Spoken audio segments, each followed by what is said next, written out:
పుస్తకం గహన కర్మణోగతి. అధ్యాయం 1 భూమిక. ఇప్పుడు అధ్యాయాన్ని వినండి. కర్మ మార్గము నిస్సందేహముగా చాలా లోతైనది. ధర్మాత్ములకు దుఃఖము, పాపలకు సుఖము, సోమరులకు విజయము, ప్రయత్నశీలులకు అపజయము, వివేకవంతులకు ఆపద. మీరు గోళం వందేలో. కొంతమంది జీవన పర్యంతము దుఃఖము పొందు, సుఖము మరియు విజయము పొందుటకు కావలసిన నియమములు పూర్తిగా నిర్ధారింపబడలేదు. పై విషయములను చూచినప్పుడు అదృష్టము, భగవదేచ్ఛ, కర్మ మార్గము మొదలగువాని గురించి అనేక విధములైన ప్రశ్నలు, సందేహములు కలుగుచున్నవి.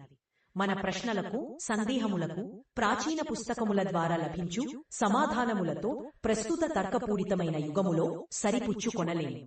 ఫలితముగా క్రొత్త తరముల వారు పాశ్చాత్య సిద్ధాంతముల వైపు దృష్టి మరల్చుకున్నారు. దానితో భగవంతుడు మరియు ధర్మము మోసమనియు, మనిషి పంచతత్వములతో తయారు చేయబగునని, అందువలన కర్మఫలితమును అందించు శక్తి రాజ్యమునకు మొదలైన నాస్తికత్వపు ఆలోచనలు కొత్త తరము వారిలో స్థిరపడుచున్నవి.